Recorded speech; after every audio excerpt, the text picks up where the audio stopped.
Okay, it says this thing is live. Alright. See if I can pull up YouTube chat.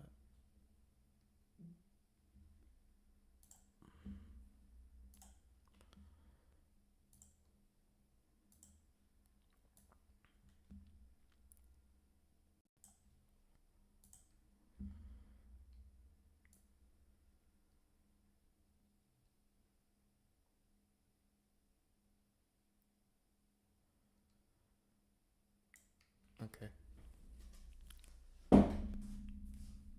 YouTube chat's up. Let's see. I just want to start off by saying that thank you to the person who's tipped me so much so far, donated. I really appreciate it. I did have issues with PayPal because something, I thought everything was set up and it wasn't. So I think one of the payments got refunded, but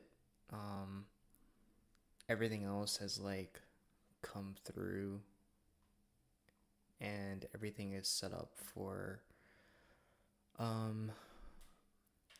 tips and donations through Streamlabs. So everything before, and the reason why it didn't really work, or the reason why I thought it wasn't working, is because when someone, I've never used this system before, and I've never I've never been tipped online. So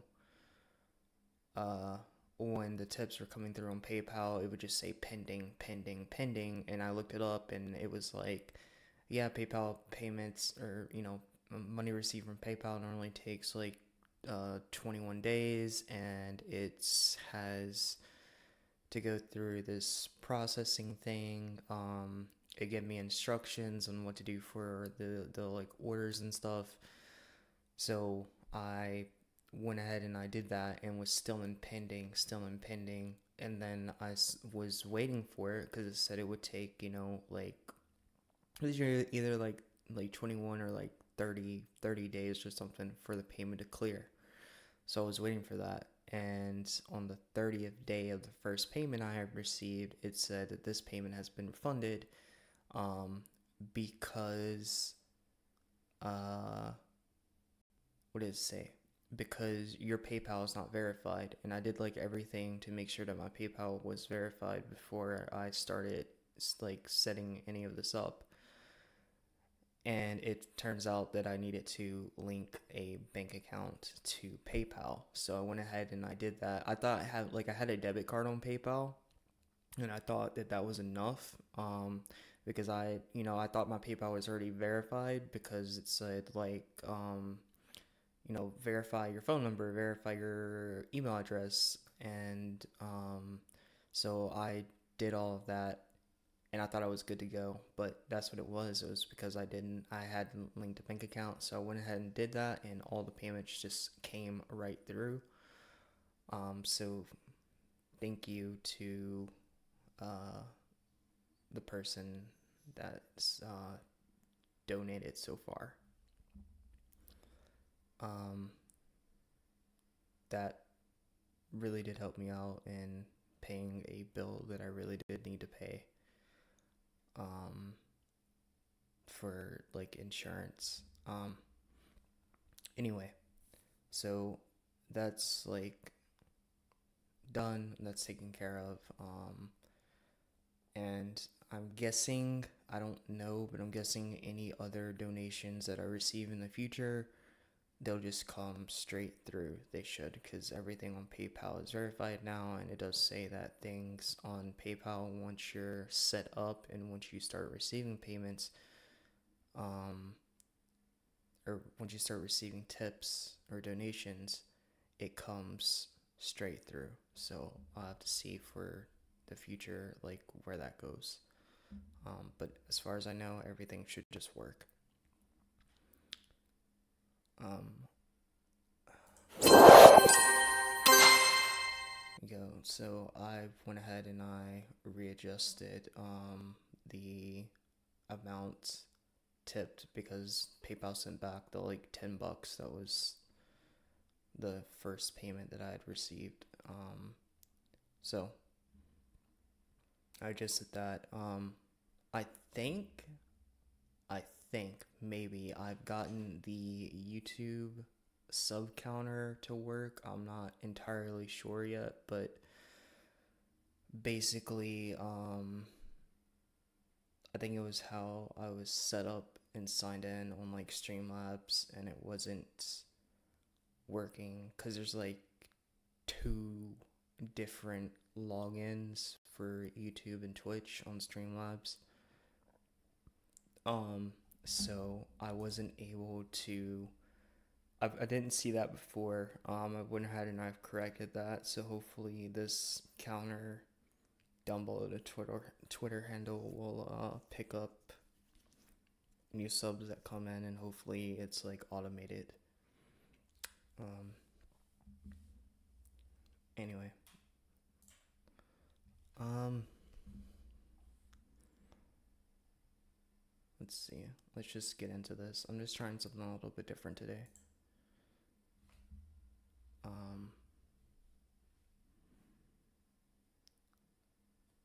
So I'm in a lot of pain all the time. My back is constantly inflamed. And like nothing has really seemed to work for it so far. Like all the different medications I've been on, I've made like a bunch of videos about that, and you know, I just thought, maybe share this on like a live stream, and just watch a video together. This one is from the UK. It's not from like an American doctor, but still. I just wanted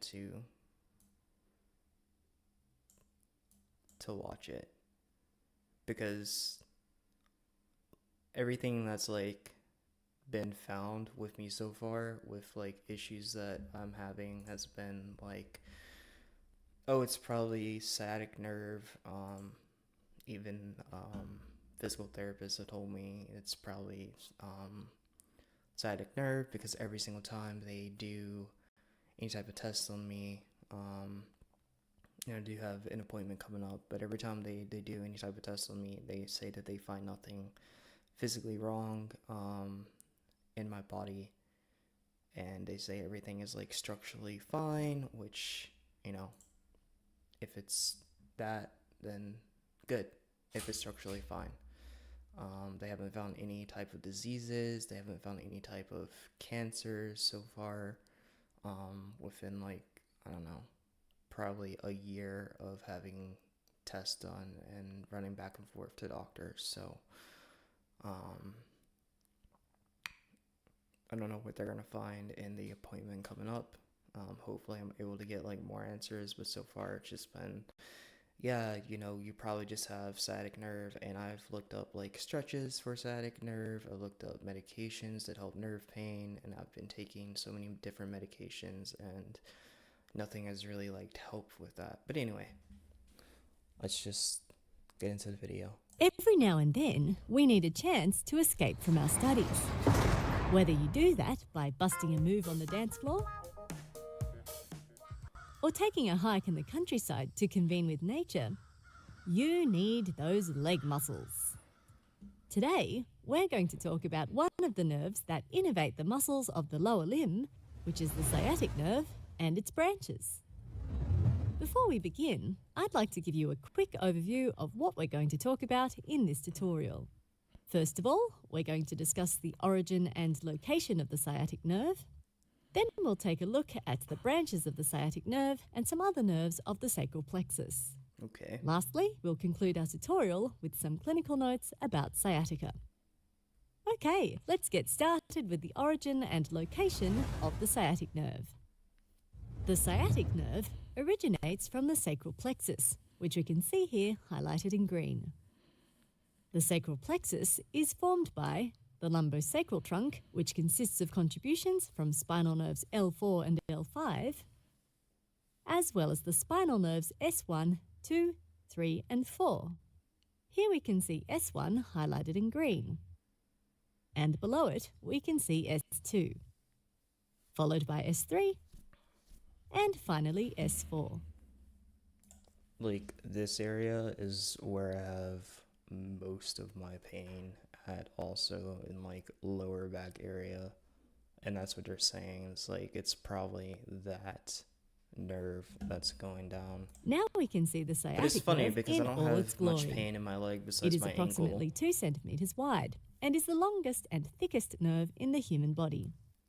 As I mentioned, the sciatic nerve originates from the sacral plexus. Specifically, it is formed by the anterior rami of spinal nerves L4 to S3. The sciatic nerve is a key nerve of the lower limb as it supplies most muscles and skin of the posterior compartment of the thigh, the leg, and the foot. Okay, let's take a look at the anatomical course of the sciatic nerve. The sciatic nerve exits the pelvis to enter the posterior compartment of the thigh via the greater sciatic foramen. If we add some musculature, we can see that the sciatic nerve emerges below the piriformis muscle. This is an easy way to identify this nerve. For example, for if you're in the dissection lab and you see a chunky nerve emerging below the piriformis, you're pretty sure to say that it's the sciatic nerve. The sciatic nerve then courses inferiorly through the posterior aspect of the thigh, and when it reaches the apex of the popliteal fossa, it terminates by bifurcating into the tibial and common fibular nerves. Okay, now that we're familiar with the origin and location of the sciatic nerve, let's move on to talk about its branches. It's worth noting that the sciatic nerve can also be described as two individual nerves bundled together in the same connective tissue sheath. As I mentioned previously, the tibial and common fibular nerves usually separate at the apex of the popliteal fossa. Okay, so is this just gonna However, stay in in like some the leg individuals, only? these nerves can separate as soon as they leave the pelvis. It's not gonna go into Based the on this back at all? principle, we Okay. can see the tibial still watch division it of the anyway. sciatic nerve highlighted in green. In this illustration, we can see that the tibial division is formed by the anterior divisions of spinal nerves L4 to S3. The tibial division of the sciatic nerve innervates most muscles of the posterior compartment of the thigh, including the semitendinosus, the semimembranosus, and the long head of the biceps femoris. I guess I shouldn't say, well, it's not like pain that I have in my leg, because it's like, it doesn't hurt. But every time like I sit and I try to do like leg stretches, especially on the left leg, like my leg will like bounce up and down. Like, it's really bad. It's so fucking tight that my leg will like bounce up and down. And I try to do stretches like every day. And that's why like right now, I think that's why right now like trying to touch my toes while standing hurts so fucking bad, because that like my left leg is so fucking tight. It also innervates the ischial part of the adductor magnus, which is a muscle of the medial compartment of the thigh. In the next image, we can see the common fibular division of the sciatic nerve, which is formed by the posterior divisions of spinal nerves L4 to S2. In the posterior compartment of the thigh, the common fibular division of the sciatic nerve innervates the short head of the biceps femoris. Okay, so assuming that the sciatic nerve does bifurcate at the apex of the popliteal fossa, let's take a look at its terminal branches. Here we can see the tibial nerve, which runs down the medial side of the posterior compartment of the leg. The tibial nerve innervates all muscles in the posterior compartment of the leg, which are the gastrocnemius muscle, as well as the plantaris, the soleus, the popliteus, I thought the the first one was just flexor called the digitorum calf. longus, the tibialis posterior, and the flexor hallucis longus muscle. In our next illustration, we can see the common fibular nerve, which is located on the lateral side of the leg. It's actually closely associated with the fibula, which is where it gets its name from. The common fibular nerve, however, is also known as the common peroneal nerve. The common fibular nerve provides sensory innervation to the posterolateral leg. Alright, so let's have a look at some terminal branches of the tibial nerve. Starting with the sural nerve, which is formed by fibres derived from spinal nerves S1 and S2. The sural nerve descends down the leg and is joined at a variable level by the sural communicating branch of the common fibular nerve, which we can see here. This nerve provides sensory innervation to the lower posterolateral aspect of the leg and foot. In our illustration, we can see two branches of the sural nerve. The first one that we can see is the lateral calcaneal branch. This branch provides sensory innervation to the lateral aspect of the heel. Next, we have the lateral dorsal cutaneous nerve, which is also a branch of the sural nerve. This nerve provides sensory innervation to the lateral aspect of the foot. We can also see how this nerve contributes to the innervation of the sole of the foot. Now back to the tibial nerve and its branches. Here we can see the medial plantar nerve highlighted in green, which... Okay, so like on this side of the foot, like on the inside, I have so much fucking pain all the time on this ankle, on like the left ankle. I guess that's what this is that they're showing here. Like it just hurts so much, and when I went to the ER and I like told them all the pain that I was having, and they're like, "Oh yeah, this medication we're gonna give you will help with that," and it just doesn't. Like, I don't know what the fuck causes that. I don't know if it's like everything is just so, I guess, tension right now that it's pulling on something down there, but it always hurts. And it's fucking annoying. Which is a terminal branch of the tibial nerve. This nerve provides motor innervation to the abductor hallucis muscle, flexor digitorum brevis, flexor hallucis brevis, and the first lumbrical muscle of the foot. The medial plantar nerve also provides sensory innervation to the plantar surface of the medial 3.5 digits and the associated sole area, as we can see in our illustration here. If we have a medial plantar nerve, we must also have a lateral plantar nerve.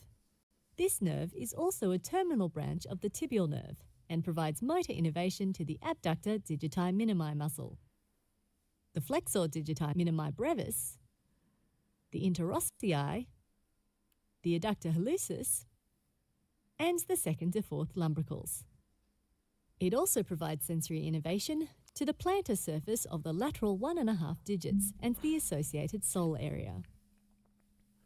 The last branch of the tibial nerve we're going to talk about is the medial calcaneal branch. This branch provides sensory innervation to the medial aspect of the heel and associated sole area. Now it's time to find out what happens to the common fibular nerve. The common fibular nerve divides into two terminal branches. We can see the first one in our illustration, which is the superficial fibular nerve. This nerve provides motor innervation to muscles of the lateral compartment of the leg, which includes the fibularis longus and the fibularis brevis muscles.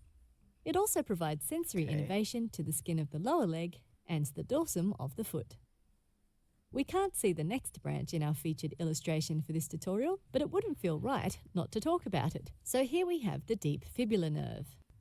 The deep fibular nerve is a terminal branch of the common fibular nerve, and as we can see, it runs along the anterior aspect of the leg. This nerve provides motor innervation to muscles of the anterior compartment of the leg, including the tibialis anterior muscle, the extensor hallucis longus, the extensor digitorum longus, and the extensor digitorum brevis, and fibularis tertius. It also provides a spot of sensory innervation to the dorsum of the foot, between the first and second toes. All right, it's time to leave the sciatic nerve now and to discuss some other branches of the sacral plexus. It's worth noting that the sacral plexus gives off quite a few nerves, but for today, we're just going to focus on the ones that we can see in this illustration. The first branch we're going to talk about is the superior gluteal nerve. This nerve is formed by the posterior divisions of spinal nerves L4 to S1. and leaves the pelvis via the greater sciatic foramen to enter the gluteal region. If we add some musculature, we can see that the superior gluteal nerve emerges above the piriformis, unlike the sciatic nerve, which emerges below this muscle. The superior gluteal nerve provides motor innervation to the gluteus medius, the gluteus minimus, and the tensor fasciae lati muscle. If we have a superior gluteal nerve, then we must have an inferior gluteal nerve. This nerve is formed by the posterior divisions of spinal nerves L5 to S2, and like its superior sibling, leaves the pelvis via the greater sciatic foramen. However, like the sciatic nerve, the inferior gluteal nerve emerges below the piriformis muscle. This nerve provides motor innervation to the gluteus. Like, this is another thing that I want to mention. Like every visit I've been to has been like, yeah, you have back pain, but like they won't tell me. Like they'll tell me I have like lumbar or what is it?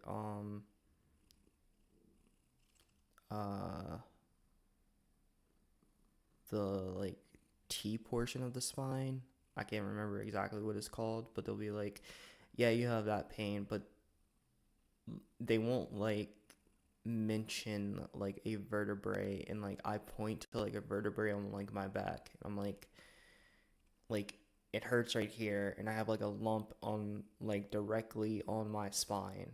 There's like a lump on one of the vertebrae, whatever one that is. I don't know. They never like mention any numbers for what it could be. Like to identify it so far. They're just like, yeah, you have back pain and that's it. And it like kind of frustrates me because like I've seen videos for like to do stretches and like what stretches, do for like what part of the spine or whatever, and then like some other stretches get like I'm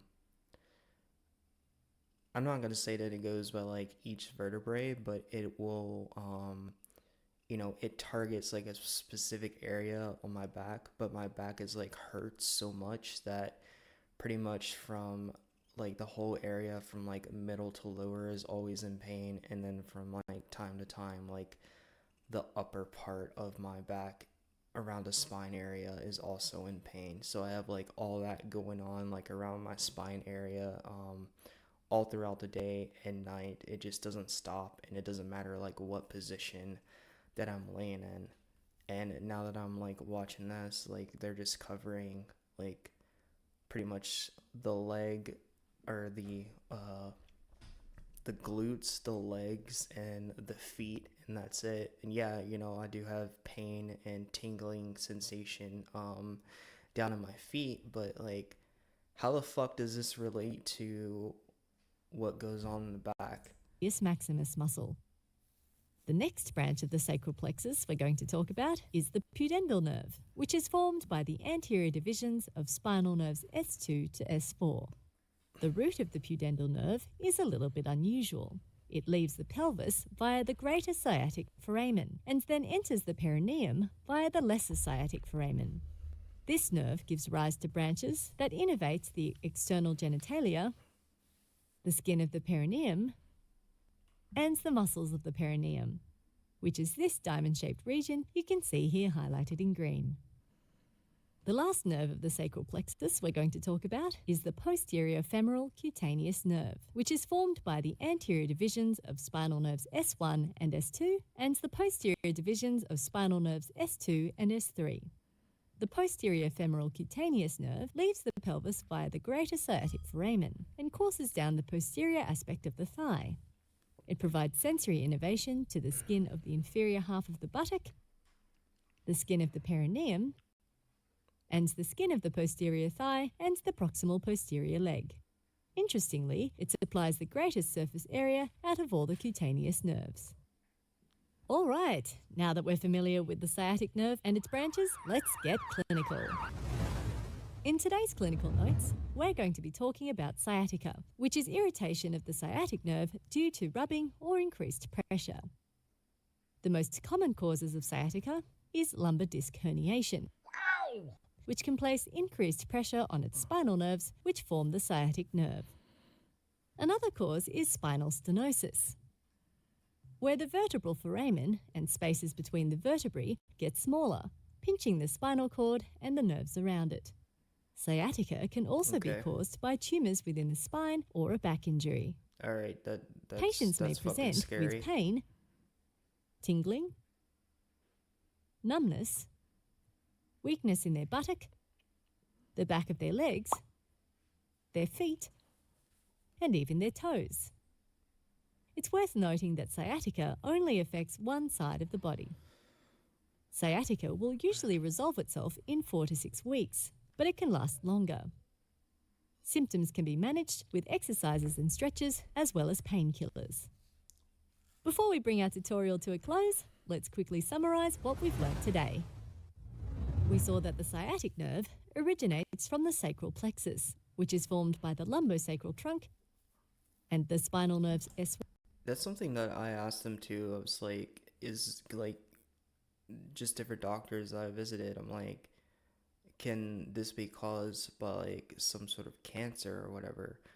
And they came back and they said like everything that we looked at, it doesn't show any type of tumor growth anywhere, which, you know, if that's not the case, then good, but what the fuck is it? This thing said like 4 to 6 weeks and it's been over a year and nothing has changed. It's only gotten worse. And I'm still like, I can't run. I have no ability to like run right now.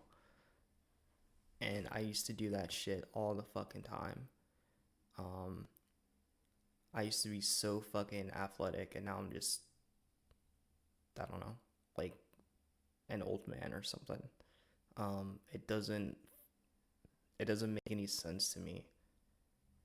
S1, S2, S3, and S4.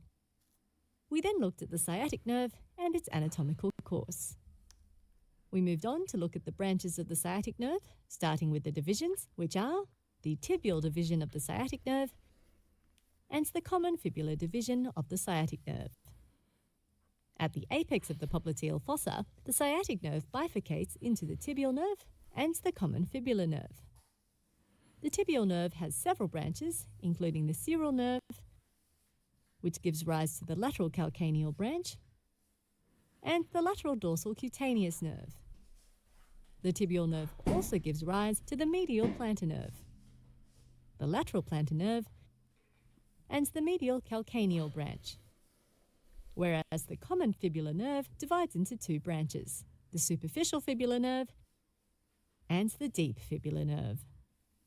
Next, we looked at some other nerves of the sacral plexus, starting with the superior gluteal nerve and the inferior gluteal nerve. Then we looked at the pudendal nerve, followed by the posterior femoral cutaneous nerve.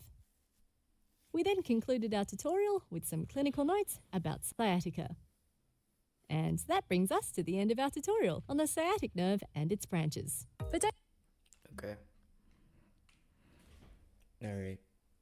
I guess that was a good video. I mean, it was more informative than like most of what I've watched, I want to say.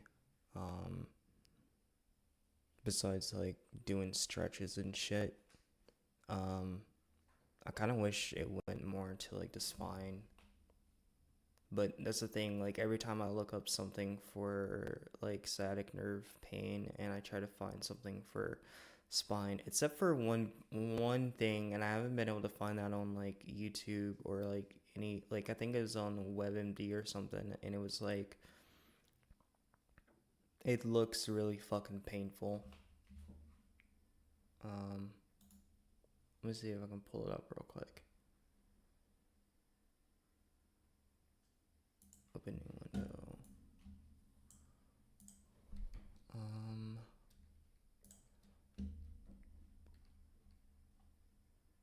No, it's from like Mayo Clinic, but it's basically like this right here,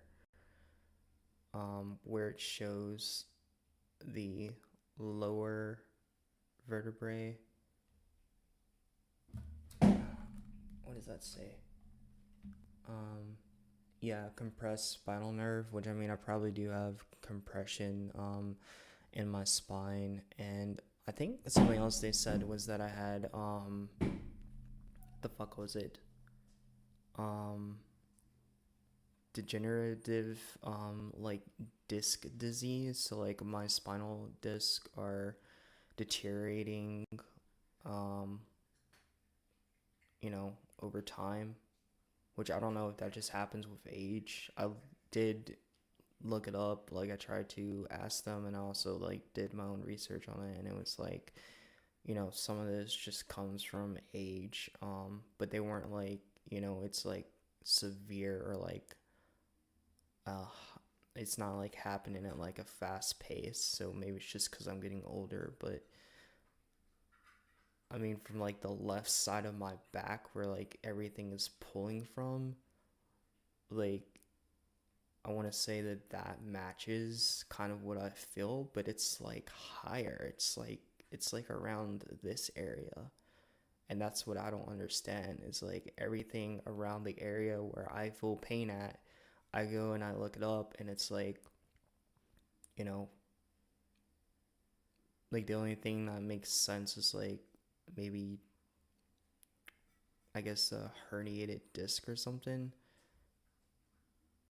And when they did like test on me, they were like, no, we don't find that. Um, so it must be some type of nerve damage, I'm guessing.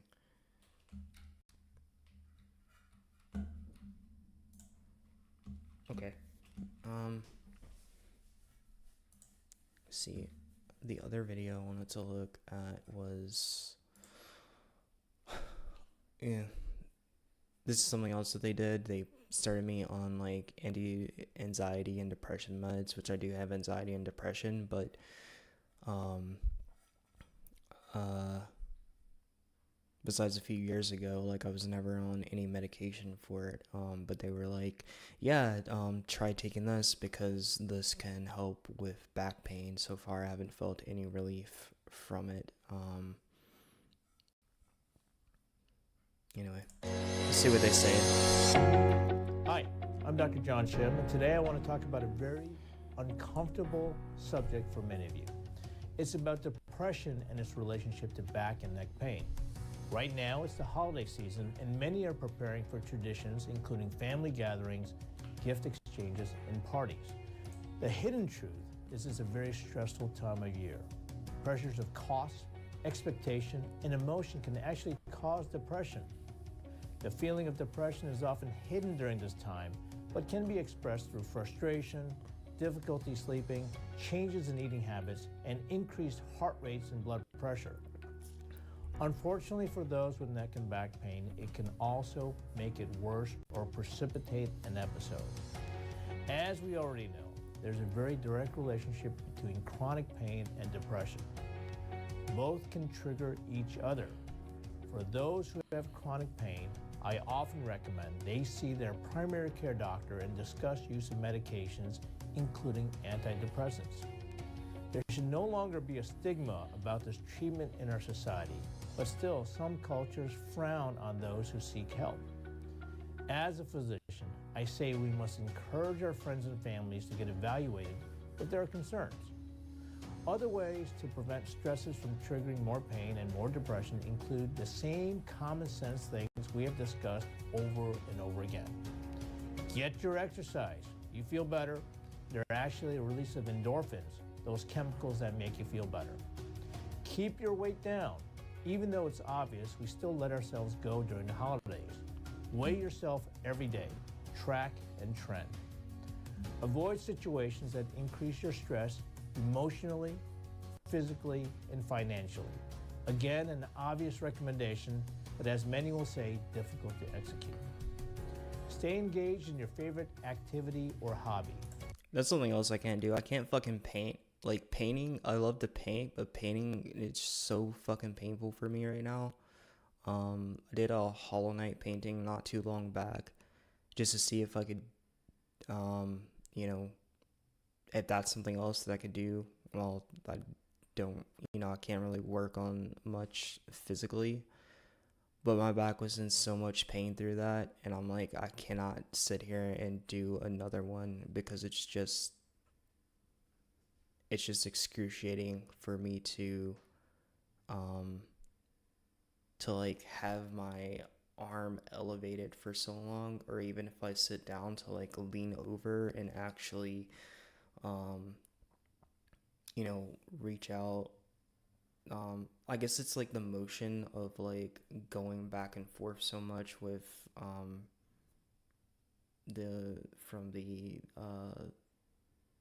paint to like canvas, it just hurts so fucking bad.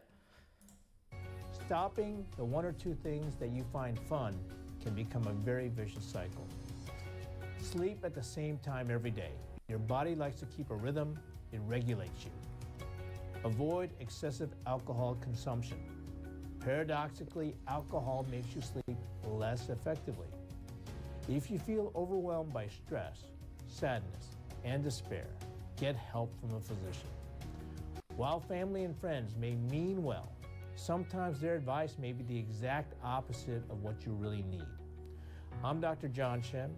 I wish everyone an excellent holiday season. Please do not stress about things you cannot control. Reach out to those who allow you to equally laugh or cry. Reach out to those who really love and care for you. Peace to all. Thank you.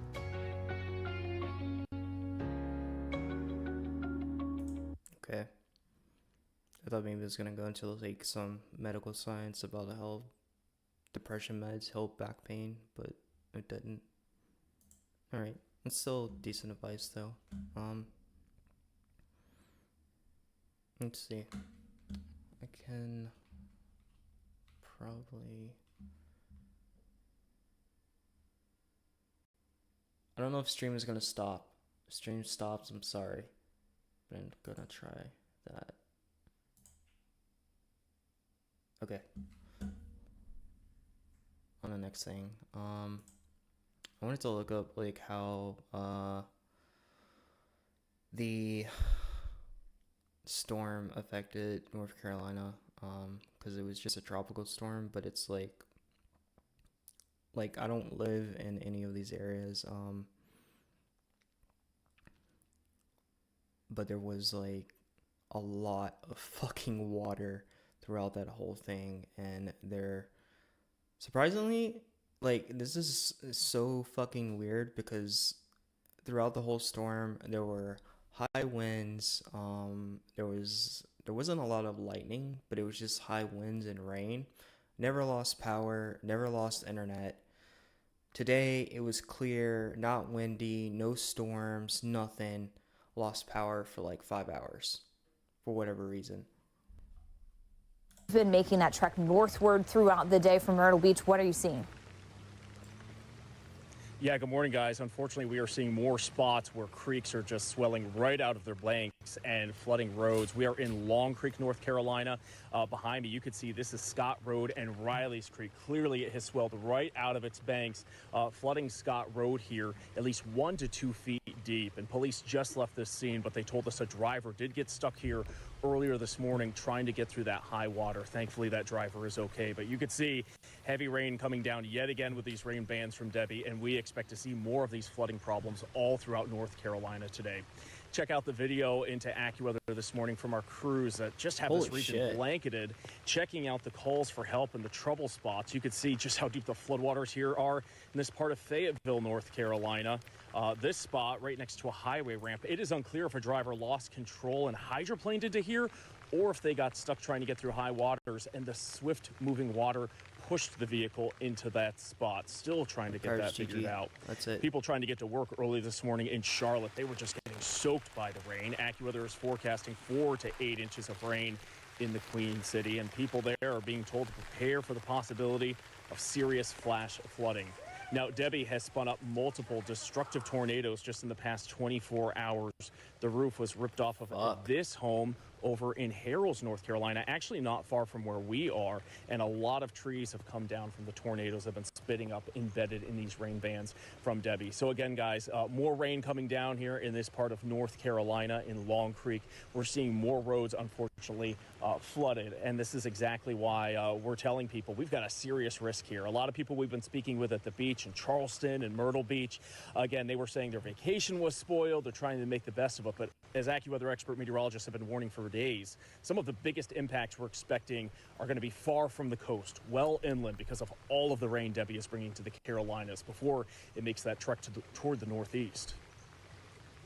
All right, thanks, Phil. And you point out, too, a lot of people are hiking and trying to camp for this kind of weekend. Just not an easy time to do either vacation. Well, obviously, major travel delays. As Bill's taking, you can see that water behind him, the creeks coming up over the water. Bill Waddell, thanks for your report. Stay safe as you travel out and about across eastern North Carolina.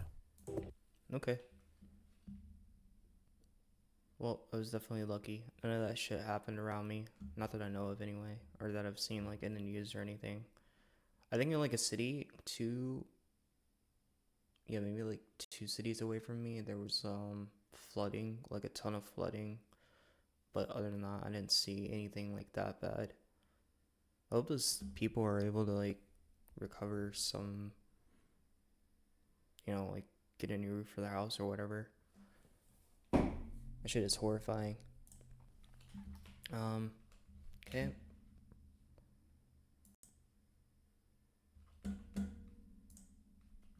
And I wanted to look into this game. I wanted to look into this game. I saw this, like I knew about it beforehand, but I was reading about it, last night, and it was like, I think some of the articles that I read, it didn't say like 200,000 players, but it was like 16,000 players are now playing Deadlock, and I'm like, oh shit, Valve made a new game. Let me go try and see if they have like a demo or something of it. And I couldn't find it anywhere on Steam, and it turns out that if you actually want to download this game, unless you're some part of a pre-chosen email or something, I don't know, they send like an email link to you to download and playtest Deadlock, which is cool for the people who get to do that. Anyway, let's see what he says. What if I told you Valve's newest game has 200,000 players already? Hello, everybody, and welcome to the channel. So what we're going to do in this video is take a look at Deadlock. Now, this has got to be the... it is the most... Like, this game is not out. It's not public. You cannot go to Steam and, directly download it. You have to be part of a email. You have to get a email link to, like, download it. I would love to playtest this game. I don't even know how it would run on my computer or whatever, but I fucking love Valve games. Open secret in all of gaming ever. If you don't have access to this game yet, then you can probably get access if you know somebody who has access. They can invite you to it and you can get access. Right? That's all I'm going to say about it. Now, the game is under NDA, and obviously if you do take part in the test, you can't actually explain, or show stuff off or do any of that because the game's still under development. But the question is, what is going on with this game, and what are Valve trying to do? Well, what we're going to do is take a look at this to begin with. So this is Gabe Follower, a notorious sort of... I don't want to... Okay, so if you do download this game, you cannot actually stream it. Alright. Still, even if I can't stream it, I would fucking love to play it. Call him a leaker, but he's like let's say an amazing Valve fan. Everything Valve related, this guy's into. Well, he throws this out, and he says, Deadlock, next Valve game, over 200,000 players have access. Now, I'm not sure how to actually confirm that, because all we can see on Steam is, as you guys can see from this SteamDB screenshot, is concurrent players. We can't see total players. Anyway, concurrent online heading towards 20K. Game not even announced. How can this be real, right? which is quite the thing, because you've got to remember, guys, this is a game that it's still in development. It's got a closed beta, I guess we can call it, or an early alpha, whatever we want to call this, which is active. But there are a lot of people with access to the game. So, like I said, it is kind of one of these things where it is the biggest open secret in all of gaming. It's very interesting watching it develop. Anyway, this is the actual SteamDB as of right now. We're going to refresh this, so we're going to get the up-to-date numbers. Well, look at this. You can see this is starting to ramp up. Even if we go back and look a month ago, well, look at this. You had sort of 2,000 players active there, and we're going forward to like 2,500 players or so.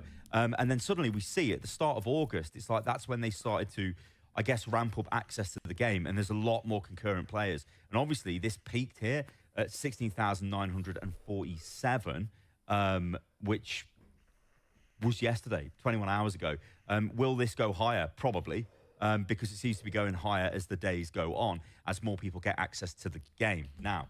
So is that from, like, I'm just wondering, is that from people sharing the game? Like you said earlier, you could share the game to get early access to it, or is it from, like, them sending out emails for people to test the game? Because if they've sent out that many emails for players to actually, like, pre-test the game, and they care a lot about player feedback, this is going to be a really fucking awesome game. What I want to do is we're going to go and take a look at this post over on Reddit. Now, this is from Valve, and from our Valve, I should say. And as the title says, Deadlock crossed 10,000 plus concurrent players, and it's not even announced yet.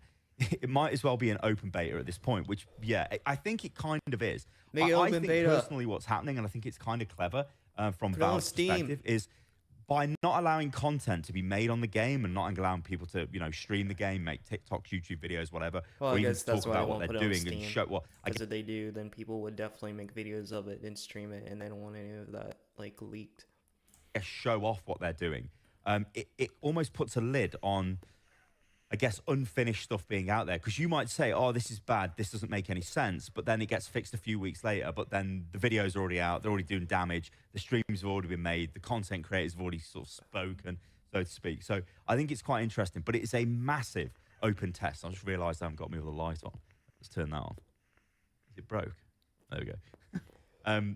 But yeah, it's basically a massive open test. So in this thread, though, people do talk about their experiences, which I think we can go over and we can talk about, because we do know bits and pieces about Deadlock. We do know it is Valve's third-person MOBA that sort of looks like a bit of Dota with a bit of Overwatch, maybe a bit of Apex Legends thrown into it.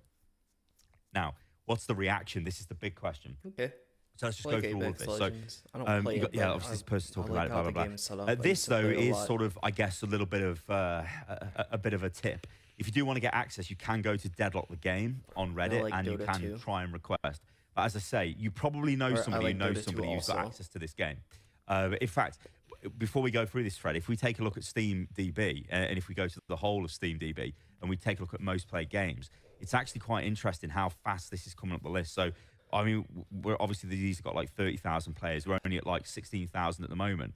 But it's kind of funny just seeing it like there. Look, Deadlock. It's just there, and it's got 15,000 players. But I mean, it's probably already got more players, dare I say it, than Smite. I don't even know where Smite would be. I guess we could search for it, but surely Smite's got more than 5,000 players, right? I'm not seeing it though. Oh dear. Oh no, there it is. Look, so 7,000. So it's basically doubled the number of Smite players. And if you guys remember, the Smite CEO, who makes Smite? Who makes Smite? Hi-Res Studios. He was basically saying, like, this is kind of bollocks what Valve are doing, because they're almost sniping Smite 2, because Smite 2 is coming out at some point. But yeah. Anyway, let's go back and take a look at this thread and see what people are saying. So we're just gonna like read these off and then just try and gauge what people are thinking about this. Anyway, let's do it. So it's essentially like Dota 2 back in the day. It was invite only, and depending on the users to invite each other, you occasionally received single-use key invites. This invite flow helps Valve grow interest for the game without slamming the servers, which is true. That is true. I agree with that. That's fine.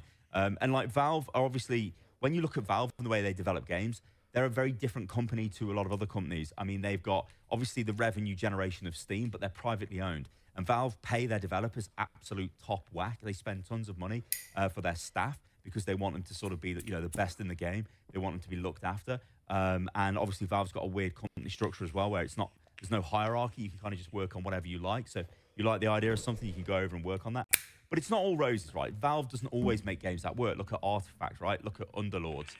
I mean, I think Artifact's probably the best example. That just went nowhere. So yeah, they don't always hit it off, but it looks like a Deadlock is where they're probably going to hit it off. Maybe, possibly, I don't know.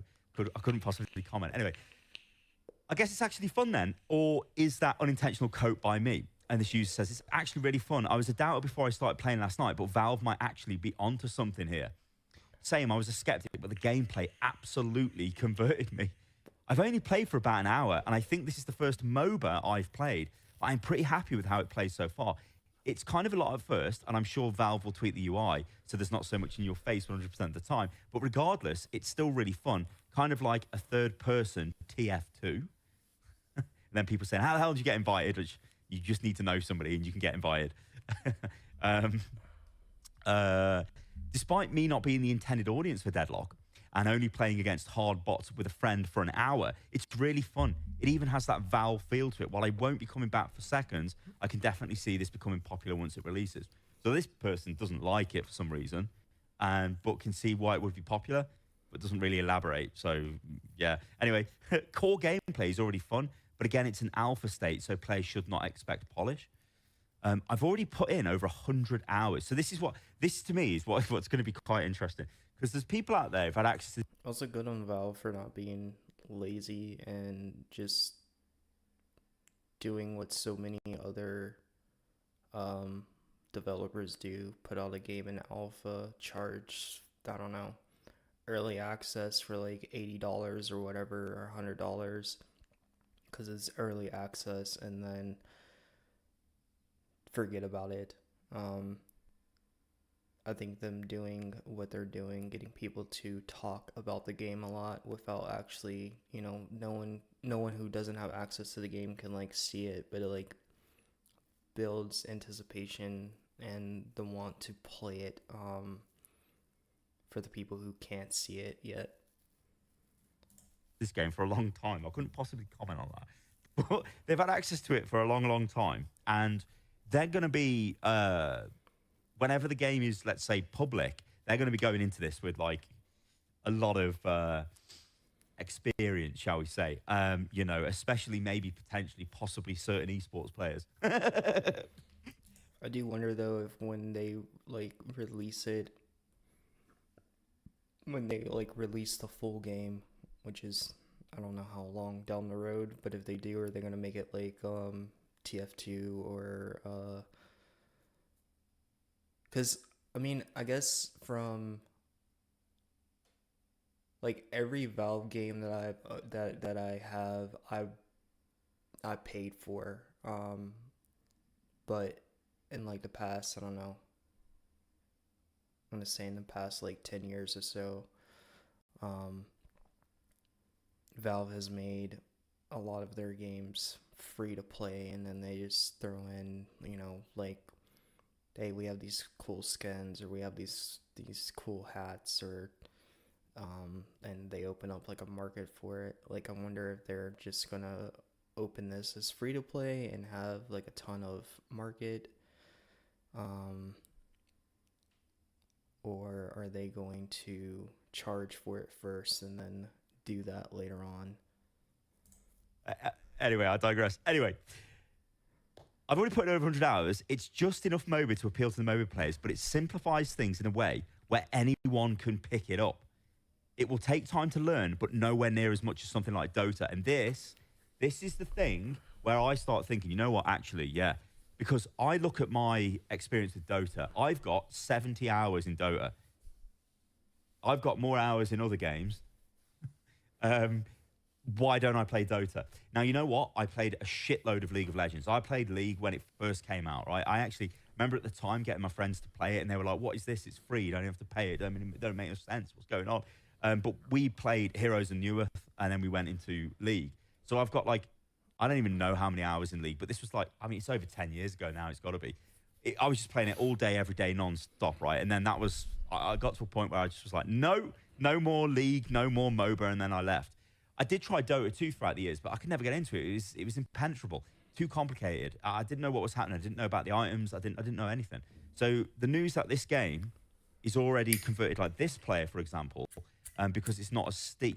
Maybe it's got more emphasis on aiming, for example, than on, you know, just pure knowing what to do at any given moment in time, the Dota brain. That's probably a good sign. So this user actually goes on to ask another question and says, I don't think this person actually responds, but no, I can't see that person responding, so I guess that doesn't make any sense. But anyway, I think it will be a hit if they add more game modes. I think it will probably die if they try to treat the current map like they do to Dota 2's. Now, and I'm guessing that's just because there's one map in Dota 2, and that's it. Possibly, I don't know. Gameplay seems fun, but some heroes seem anti-fun and created towards esport. I mean, it's Valve, right? It's going to be, this will be an esport, this game. It's going to absolutely be an esport. That's just going to happen, right? So see what I mean? Like another, I'm 400 hours in. Like, what the hell? I'm 400 hours in and I still can't wait to play every night. This game is really sick, new take on the MOBA genre. Now, of course, obviously, these could just be people making this up, but I think given the caliber, or I guess the quantity of invites that have gone out, and we can see from things, you know, just like looking at SteamDB, where we can see. Okay, I'm gonna like interrupt the video for a second. Just to kind of, what is a MOBA game?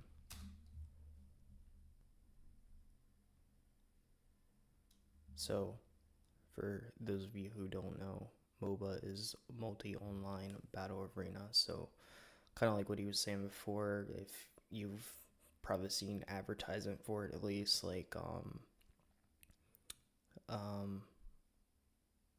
Apex Legends, you know, something where you kind of get like just dropped in Apex Legends, PUBG, shit like that, Dota, TF2. I find MOBAs very fun. I love them. There's already like an astronomical amount of people playing this game. I mean, for something that's supposedly just in a test phase, it's crazy. So I think these comments can be believed. And also, you can dig deep on the internet and you will find gameplay footage. Obviously, I'm not going to show any of it in this video. I don't want to break NDAs. The game is not, you know, it's not for public consumption at the moment. But there is a lot of stuff out there if you want to dig deep and search for gameplay, so you can get an idea of what's going on with the game and how it plays.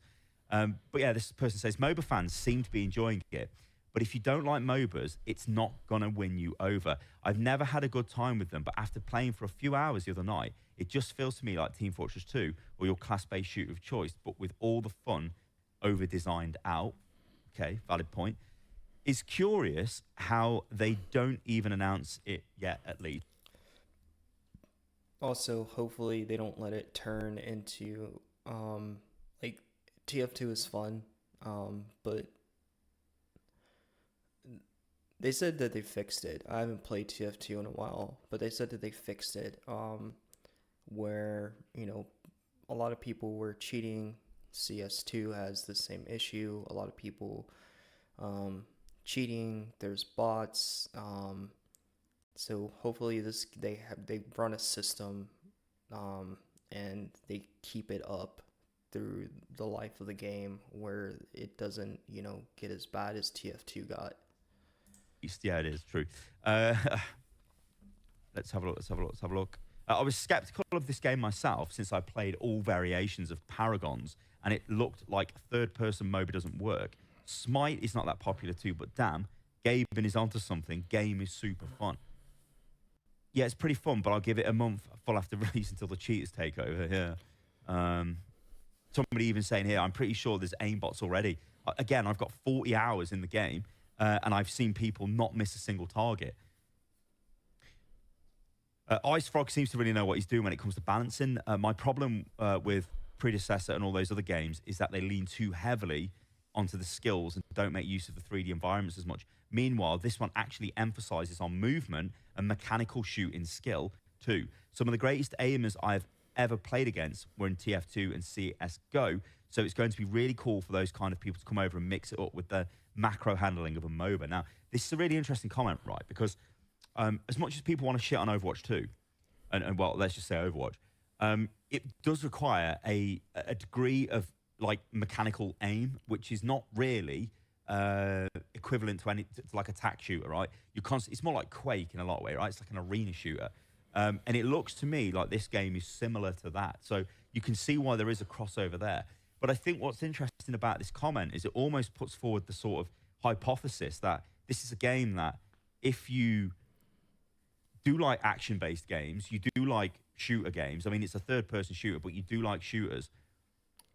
You like that movement element. So maybe you've got your Overwatch for the sheer arena shooter and the abilities, I guess. Then you've got Apex for your movement. You throw that in there. Then what happens if you say, well, you've got the Dota items or even potentially like League-style items, but it's obviously going to be more Dota because we know IceFrog is working on this game, and IceFrog obviously is the lead balance dev for Dota 2. And it's Valve, so it's obviously going to be Dota-inspired with the item builds. But it's bringing those elements together, and it's like, is there a mid-ground? And I think this is the play Valve are going for. Is there this gap of like players that maybe don't want to go too far into a MOBA because it's too, let's say, technical, too macro, but they're willing to go a little bit into that, maybe for some basic item builds, but then they also want an action-based game. They want something that they can rely on their speed of reactions, their movement, and things like that, which obviously in a MOBA, you're just clicking a mouse, right? I don't know, obviously, you've still got to move. You've got to know when to use your abilities and all of that stuff. But it's not the same as actually being in a 3D world, is it? And moving up and down, you know, or a three-dimensional world. Well, I guess Dota's three-dimensional, whatever. You know, you can go up and down, right? So there could be a space for this. But then on the other side of the argument, it's the whole thing of like, this is almost like a game ChatGPT would build. If you said, take all the most popular games and then give me a game, it would say, why don't you make a third-person hero MOBA? You know what I mean? It's like, oh, yeah. So I can get where people are coming from with that. Anyway, let's keep going through these comments. I think they're quite interesting. I'm not a MOBA fan at all, and I tend to avoid this genre, but I do enjoy hero shooters quite a lot. Do you think I'm trying to picture what playing a 3D Valve MOBA would be like. Because every Valve game I've played has been first person. Besides like Dota. So I'm trying to think if I can't think of anything else that I've played that's like, which Dota is like top down, it's not even third person, but I don't know. Hopefully it'll be fun. will enjoy this? You might, because even though it has all of the MOBA aspects, it's still a third-person shooter. You've got heroes that focus on sniping and precise aiming. If you can't aim, you can play heroes that don't focus on it that much. If you're a god aimer, so like Shroud, there are ways to use that too. But fights are mostly close combat. There is a huge bullet drop-off. Utilizing spells, farm, and items is huge, like in all MOBAs. Now, the bullet drop-off point, I mean, if you think about what this game is trying to be, that has to be in the game. You can't just have the ability to, if you can see someone, you can do full maximum damage to them. Think of things like turrets as well. Like, imagine if you could just, you know, like if you're playing League, if you could just like destroy the turret from your base, it would be like, what the hell is this? It would be insane. So you can see why that's in this game. So it does make sense. But it's interesting there to think that if you can aim, then that's going to be powerful in this game, because obviously that has got absolutely no bearing on your ability to play a MOBA. You know, like your aim just doesn't matter. I mean, precision of clicking, sure, and maybe you could say high APM helps, but actual raw mechanical aim doesn't matter. Any melee or stealth-based heroes, I usually gravitate towards those. Spy in TF2, Reaper in Overwatch, sneaking around. There is one with an invis skill and some bruises too that prefer close combat. Okay, that's another thing too. Like the Spy in TF2, the mechanics that TF2 introduced to FPS MOBAs is mind-blowing. But like having a third person, and because I don't like playing Spy, Spy is kind of boring to me. I'm not a very good Spy in TF2, But if it's third person, like having the, I don't know, I guess having the ability to like sneak up behind someone unless you're completely invisible, you know, does that like go away in the third person? I don't know. I'm kind of anticipating Valve to reuse, you know, assets from older games that they've made, because that's kind of what they do. But I'm just saying this because a lot of people are comparing it with TF2, and I'm like, well, if there's no, you know, if the spy aspect from it is removed, because part of it is, you know, you can't see, like if you're in first person, you can't see like what's behind you, but if you're in third person, then, you know, you can. So are they going to use something different to replace that, or just cut that out completely?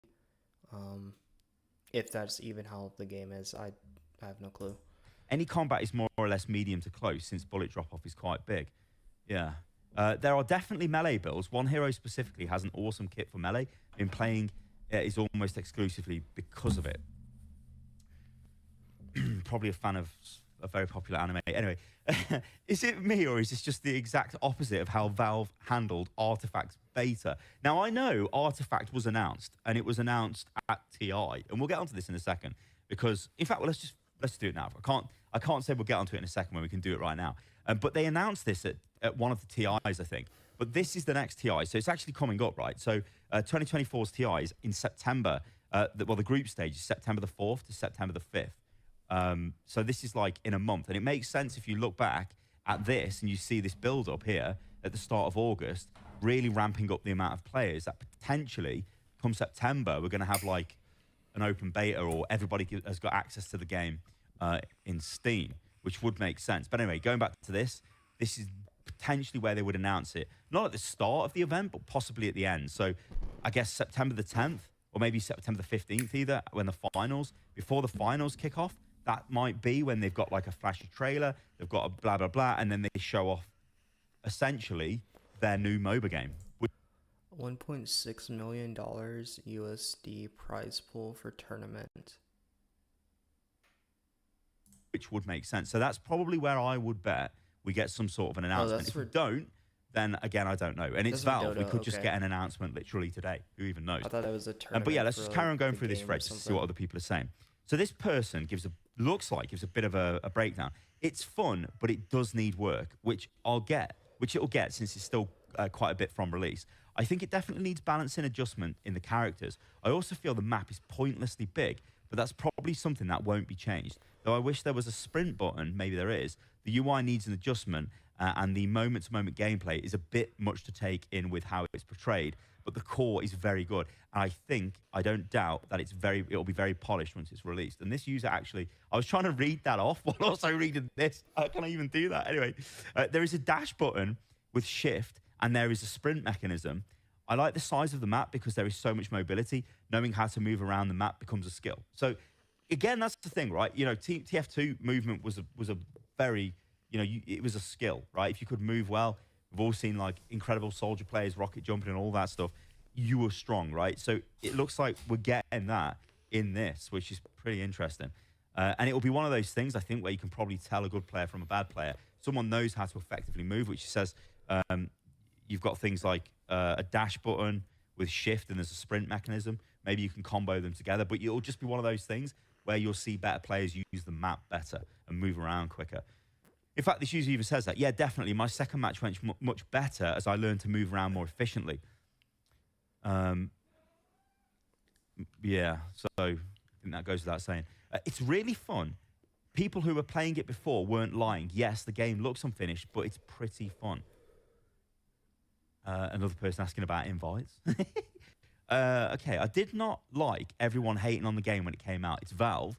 In all likelihood, it's going to be an amazing game with a great world, great gameplay, and great characters. And all of that is why I'll not even be looking at this game, because I know it will be completely abandoned. Valve, whatever. That's just a rando Reddit comment. Okay. Somebody asking for access. Okay. So I do actually have, there is another thread, which I believe could be this. Yeah, so on games. This was actually, they were cross-posting the one we were just looking at, but I think we'll just take a look at some of the top comments here. Hopefully there's some like breakdown as to how the game plays and stuff. So this user's just saying, imagine Valve never actually acknowledges it. It's just on Steam. It basically is already anyway. You know what I mean? It's like anyone can get this. It's so crazy to me. It's weird because obviously you can imagine, like from my perspective, if a new game comes out and you want to play it, and like for me, you want to make content on it, or if you're a streamer, you want to stream it, or even if you just like, you know, just anybody and you want to stream it to your friends, it's like you can't, but you can actually just invite them and play with you if you've got access. It's so strange. Yeah, I don't think Marvel Rivals and Concord, if it released at the same time, yeah, that's fine. I don't know, don't really care. That's not really okay. Valve, okay. So just another person highlighting SteamDB, talking about it, ramping up access. Is it still USA only? I'm in Asia. It only takes 10 seconds to find a match. EU's got matchmaking as well.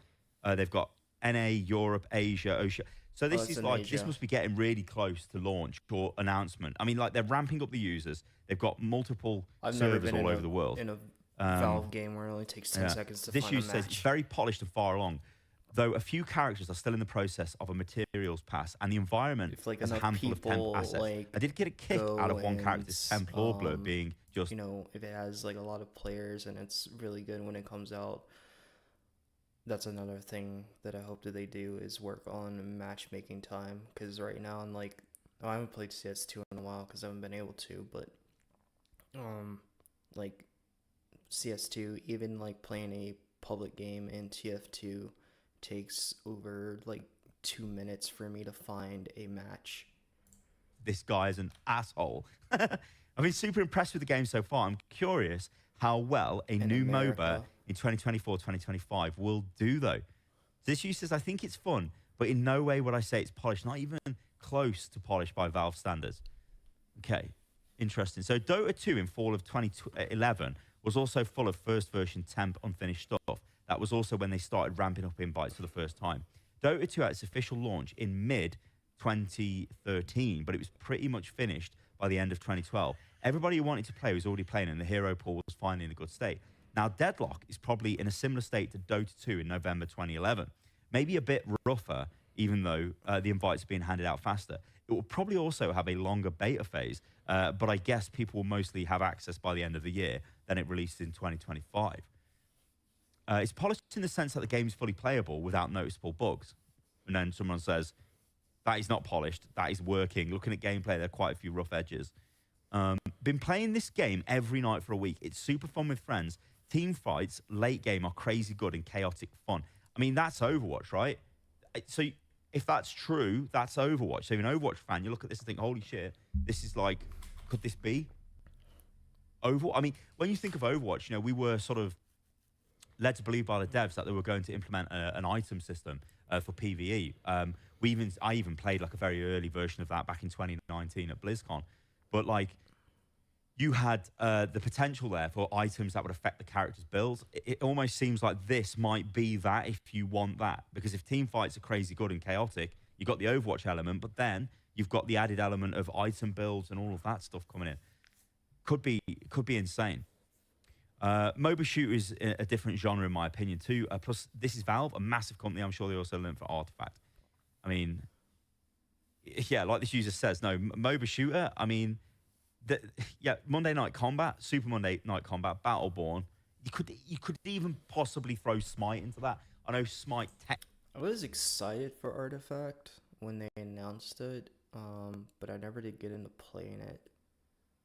A lot of people, like, I don't know, I just saw a lot of bad reviews for the game, and I don't really know like exactly what happened with Artifact, but I've just remember wanting to play it, and then I was looking up like reviews for it, looking up gameplay for it, and it just didn't look that interesting to me. Technically isn't that, but it is kind of third-person MOBA, so the lines are getting blurred. I think Paragon was right from Unreal, which quickly got cancelled because they made Fortnite.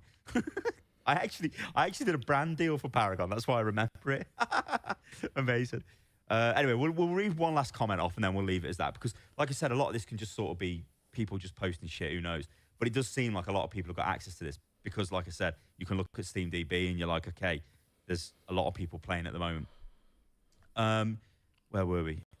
Were we on this? Are we even on the right page? I'm not even sure I'm on the right page.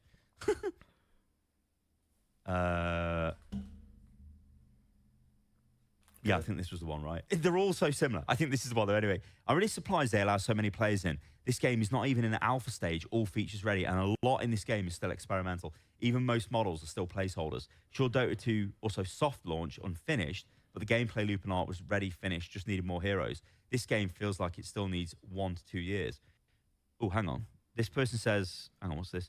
Yoshi, the Valve dev for Deadlock, said all art and even character designs are still temporary. So there are artists in the forums posting their proposed final design, and they're very interesting. Yeah, I mean, I don't know. I think, guys, when we look back, or we sort of look at this, and we look at this game and what this could be, we know what this game is, because you can go out there and you can Google and you can see footage. You can, you know, we know it's a third-person shooter MOBA with items, and it's in a new world, and it's got heroes. The question will be, when are they going to announce this as an open beta? The other question will be, how will this game actually, you know, our players... I'll leave the question to you guys. Are you actually excited for this? Is the prospect exciting of a third-person, hero-based MOBA with items on what people are saying is a big map? Is that interesting to people? I don't know. On paper, like I said, it sounds like a ChatGPT game, but also... we read what people are saying about the game. They're like, this game's great. I mean, like I said, you can go out and look at the Twitter feeds of various esports players that potentially maybe played Overwatch in the past. You can see their thoughts on it, making comments indirectly about Deadlock. You've got loads of stuff over on Reddit you can look at, loads of stuff on the internet. I'm excited for this. Like, I want to play this. I want to, like, you know, sink hours into this game.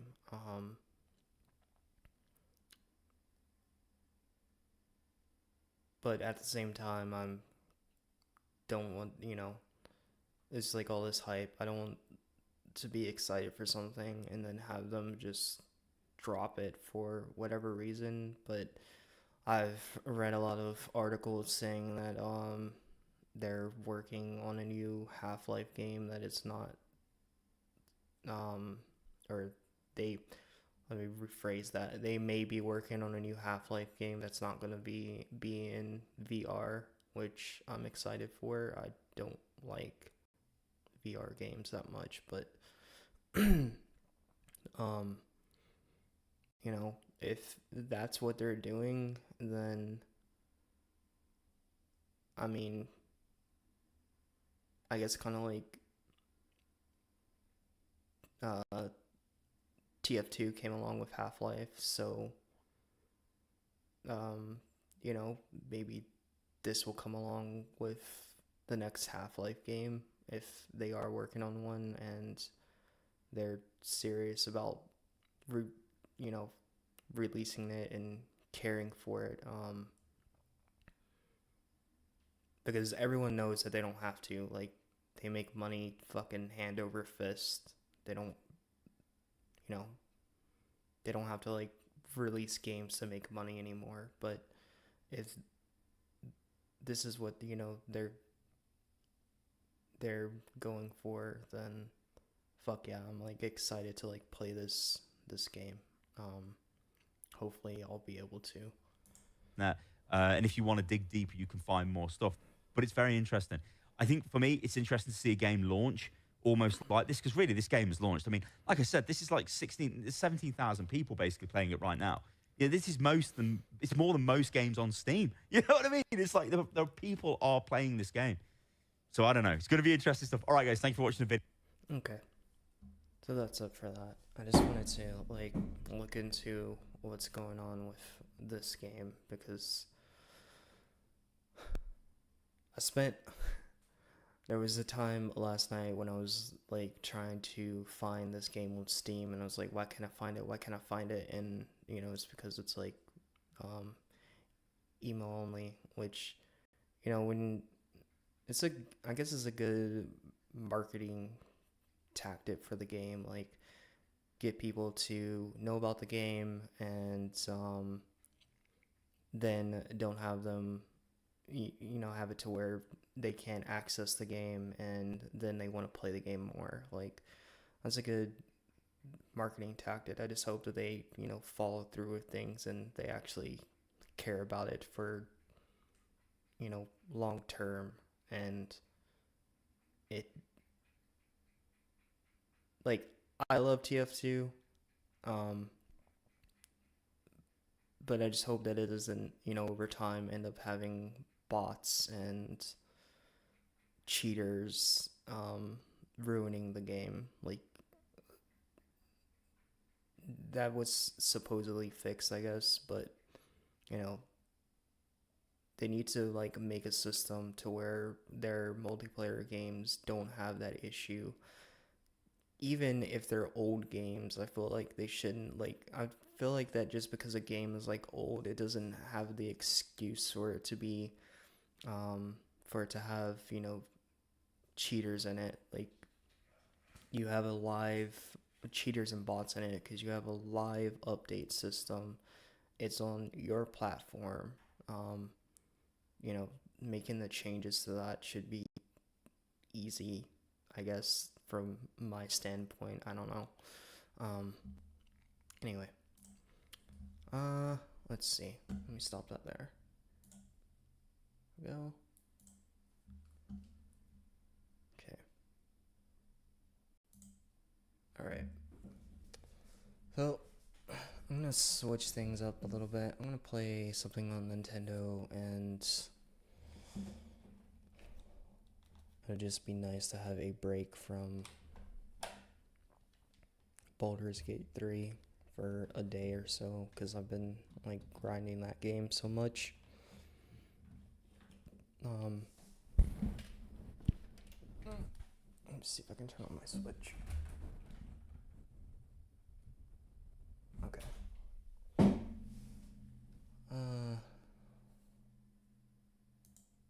See, I need to have got it working. Okay, it is.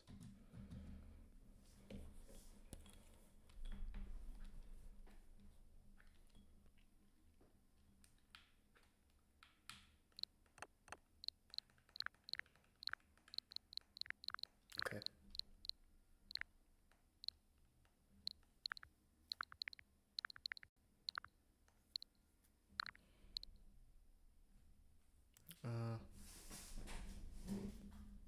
Wait, before I do that, shit. Let's see.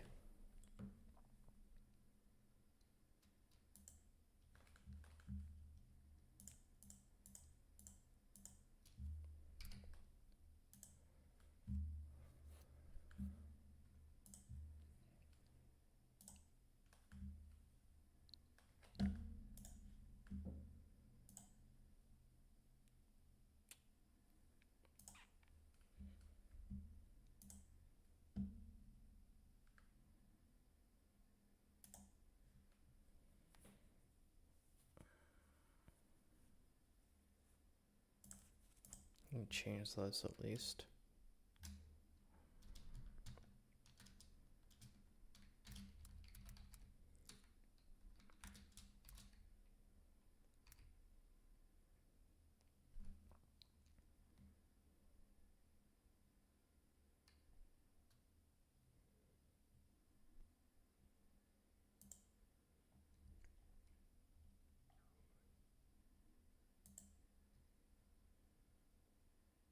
Okay. Alright, let's change. Let's see, I can get this on.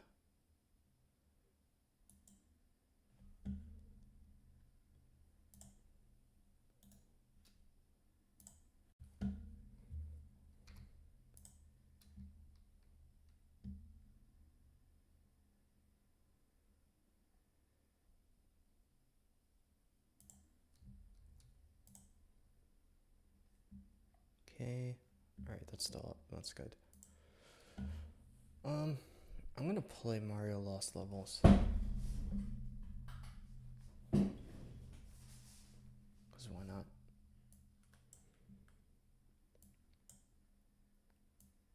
See if I can remember what platform is on it. I think it's on SNES.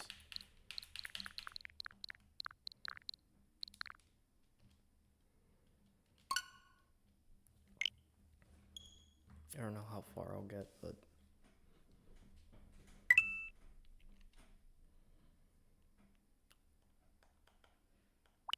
are Mario Lost Levels on SNES?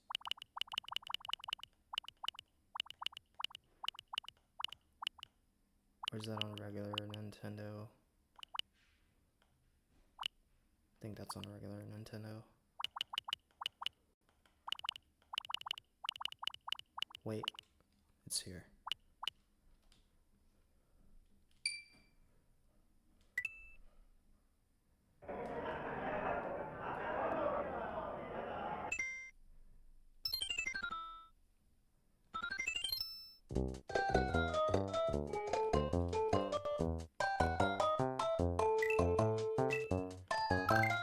Okay, I have a file. I stopped at like, what, level 3, I think, when I played it. I'll just keep going this file. No, I don't want to erase it. No.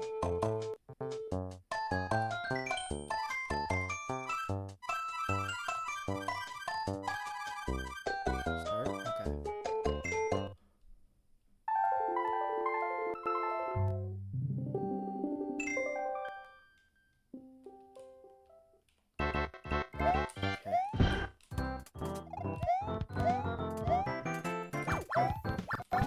Fuck, it's been so long.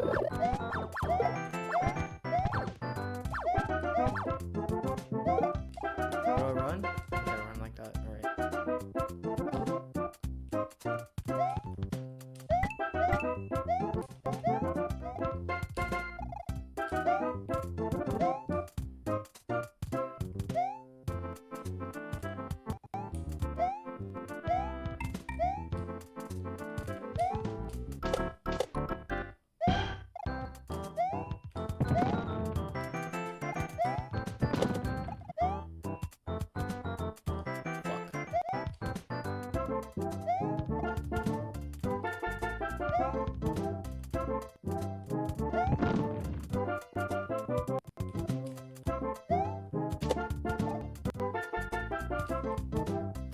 No! God damn it.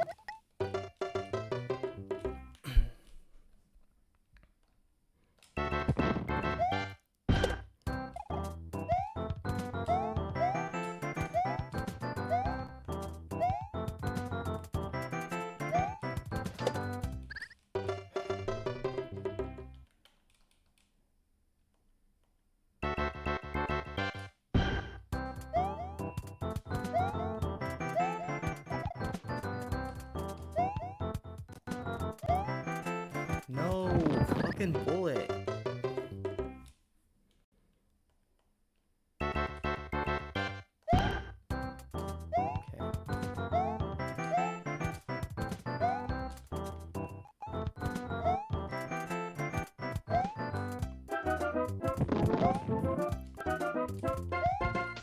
Did I miss my chance to jump? Yeah, I missed my chance to jump. Okay.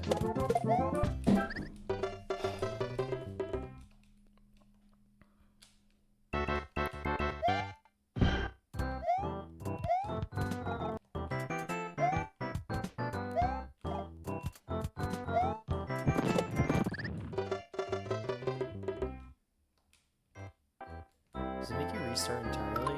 No, it doesn't.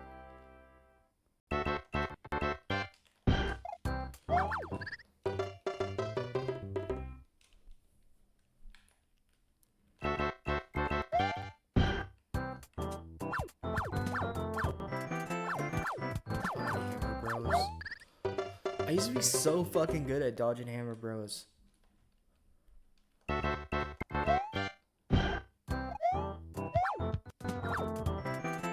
that means one's on the ground, right? No, one's on the ground.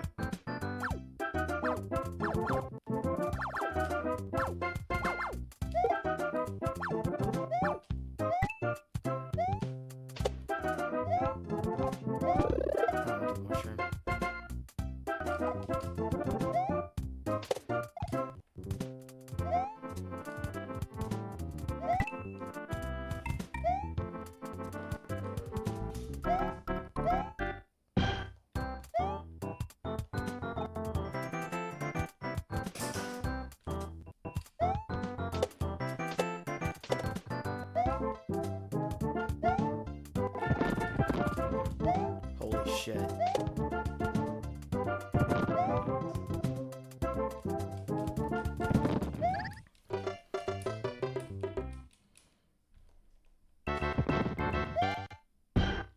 Wait, just start here now? How the fuck did that kill me? I jumped on its head.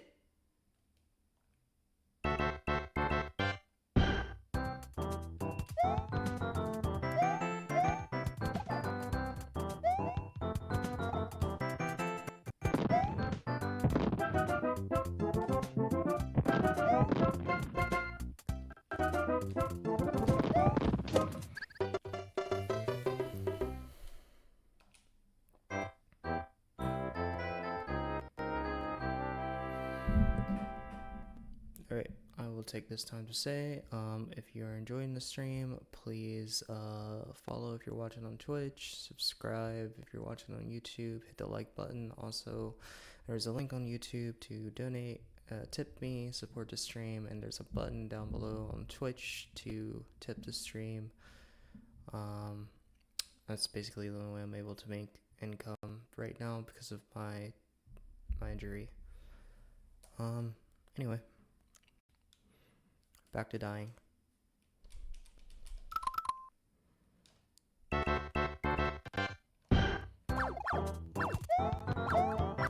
No, you're supposed to jump up, you stupid hammer bro. Jump up.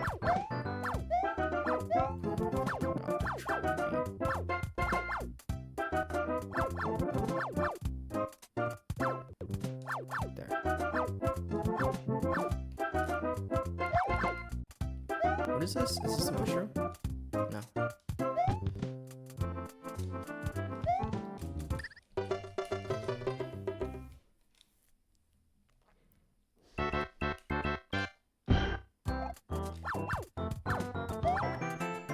My cat is destroying something in the house.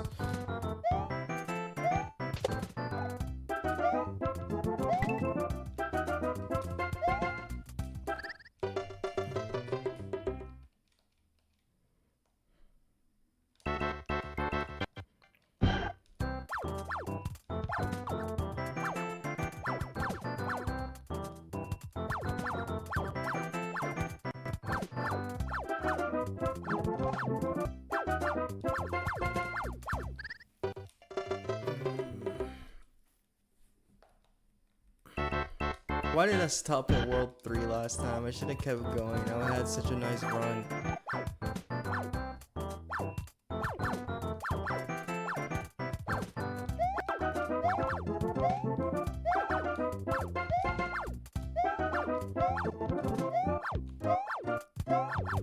Jump up. Okay. No. Donut.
Yay, a water level.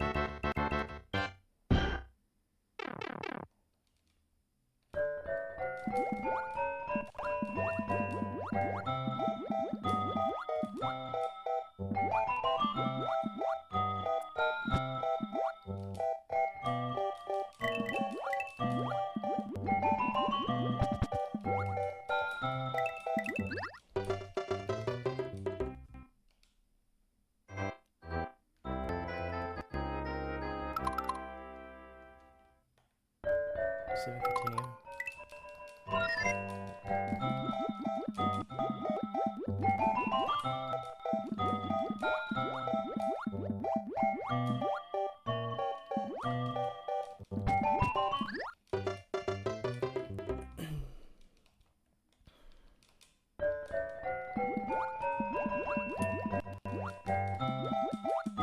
Respect to all the people out there who can speedrun this game.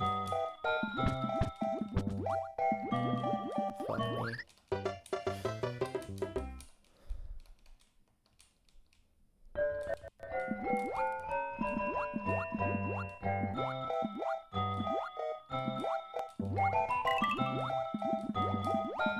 I can jump over it, okay.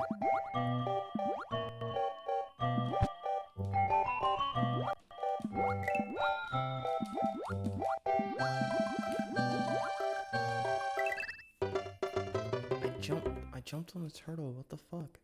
Did turtle just kill you underwater? I forget. I know you can hit the cheap.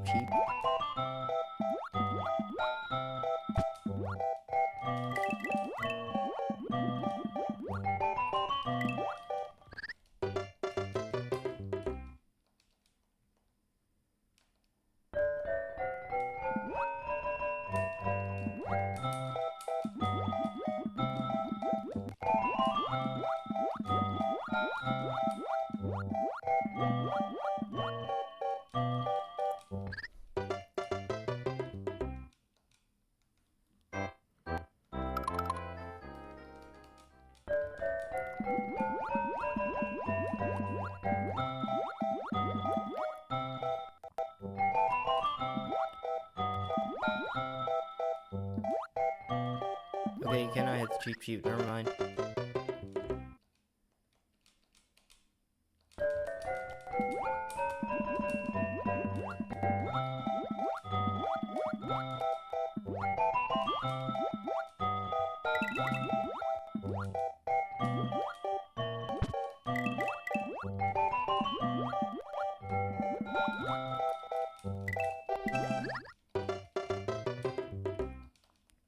Oh, I didn't realize how much I miss playing games with delayed sound.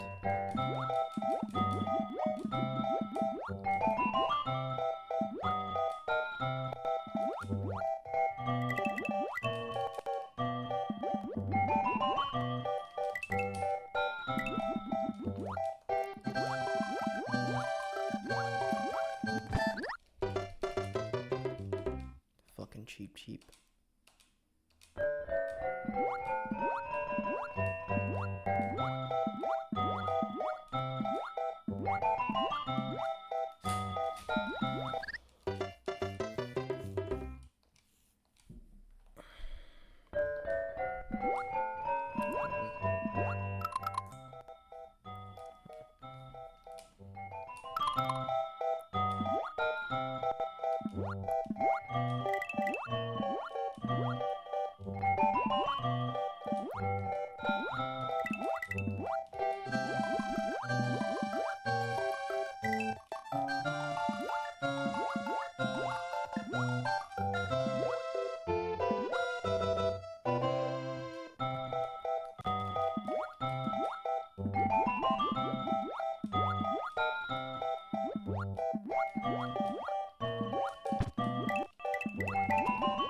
What's that blooper doing? It's trying to trap me. No.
Let's go.